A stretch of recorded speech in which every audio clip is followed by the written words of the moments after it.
Namastê! Bem-vindos ao podcast Vida de Yoga. Aqui, vamos nos aprofundar na poesia da vida e dessa filosofia milenar através do olhar e da palavra do professor Tales Nunes.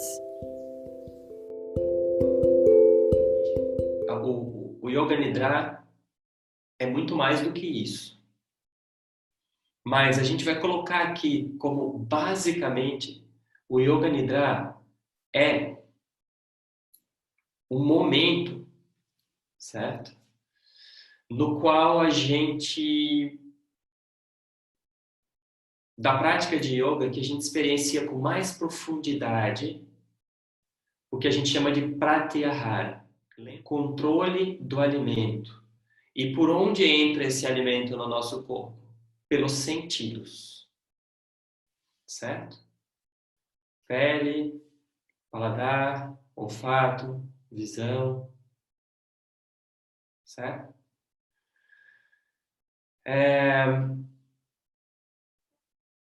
O que Patanjali vai falar sobre isso? Patanjali vai dizer assim: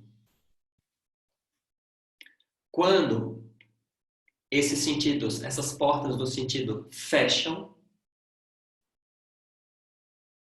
como que a mente pode ficar com ela mesma, ou seja, como se a atenção saísse dos objetos externos e a atenção se curva para um objeto que é interno.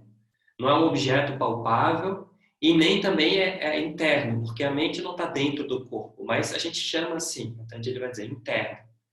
Vamos dizer assim, privado, né? Pessoal, interno, que é a nossa mente. Certo? Isso é uma forma de pratyahara, como está descrito no Yoga Sutra. Então, o que acontece na prática quando a gente vai para o Shavasana? A nossa pele, ela não se fecha para o ar. O ar continua tocando a sua pele. Agora, como a sua atenção não está ali, é como se não tivesse acontecendo, porque a gente precisa dar atenção ali para perceber de forma consciente. Então, quando a atenção, o que acontece na verdade não é que a pele em si se recolhe. O que se recolhe? A atenção se desvia de um lugar para o outro. E por que a gente se diz que a atenção se recolhe? Né? Ela não se recolhe, é só uma forma de falar. Ela simplesmente desvia o contato com os objetos exteriores, através dos sentidos, e volta-se para a mente. Então, é como se, por um momento, até você deixasse de escutar as coisas que estão acontecendo.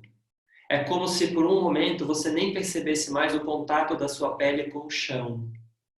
Por isso que, geralmente, inclusive, a gente diz também, assim, vai voltando aos poucos, né? Voltando para onde? Para perceber as sensações do corpo, perceber o que está acontecendo ao redor, tá? Então a imagem que colocam para a gente visualizar, é como a tartaruga que vai para dentro do casco, certo? Por que eu estou começando a falar do Shavasana, do Yoga Nidra e falar desse movimento que a gente chama de Pratyahara, tá? Porque ele é um movimento fundamental para a gente hoje, tá? Muita gente não consegue sentar para meditar por uma incapacidade de pratyahara, uma incapacidade de se desligar dos objetos externos. A gente já viveu em um tempo em que a realidade, ela era uma realidade dada pelos sentidos e pelo contato dos nossos sentidos com os objetos diretamente, certo? E continua sendo assim. Mas, através desse mundo virtual, chegam informações para a gente a todo momento de lugares que a gente nunca visitou, de lugares que a gente nunca foi, de notícias de todos os lugares do mundo, de possibilidades. Então a gente é bombardeado com informações e com possibilidades. Talvez possibilidades que a gente nem consiga explorar, mas elas chegam como possibilidades. Né? Inclusive nos dão muito a ilusão de ser uma possibilidade e acaba não sendo, porque a gente não vai visitar aquele lugar, a gente não vai conseguir interferir naquele lugar, a gente não vai mudar a realidade daquele lugar, mas isso tudo está chegando. Chega junto com isso também demandas, certo? Demandas constantes. Responde a minha mensagem. Né? Demandas de trabalho, que não tem mais horário. As demandas de trabalho não tem mais horário hoje. Não tem mais horário comercial. Não existe mais isso. Acabou. Então a pessoa pode escrever para você querendo aula de yoga ou alguma aula 11 da noite.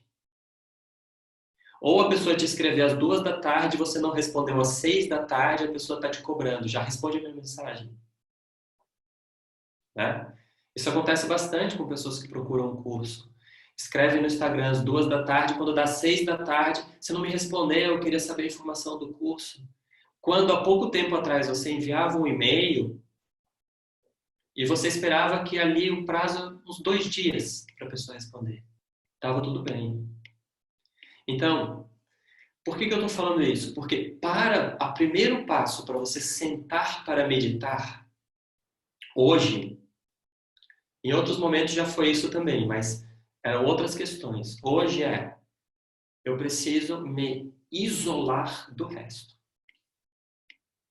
Eu preciso abstrair o resto. A não ser que eu esteja num retiro. Mesmo estando num retiro, a sua mente pode estar no celular, ou se alguém escrever uma notícia de tal lugar. Então. Se não for um lugar que diga, ó, aqui não tem sinal, cortou o sinal e você está incomunicável. Só o fato de pensar estar incomunicável já gera uma certa ansiedade. Só para você ver um momento que a gente... Coisa que era muito natural. Era muito natural você falar assim, estou indo para o retiro uma semana, você não vai conversar, você avisa para as pessoas, olha, estou indo para o retiro, volto daqui a uma semana, estou incomunicável. Você não precisava nem dizer estou incomunicável, você dizia, eu estou no retiro durante uma semana, a pessoa já sabia que você estava incomunicável. Ou ela poderia perguntar, tem um telefone fixo que eu possa falar com você? Né? Hoje em dia é assim. Então, a primeira coisa, eu preciso ter a capacidade de abstrair dessas informações momentaneamente, me isolar disso, para eu estar num lugar comigo mesmo. E a meditação é isso. A gente precisa disso. Por isso que tem essa imagem clássica dos meditadores indo para o alto da montanha ou para uma caverna para meditar. Por quê? Porque é um momento que eu vou colocar entre aspas, né? Vou me isolar do mundo, vou me isolar dessa comunicação para eu entrar numa outra comunicação.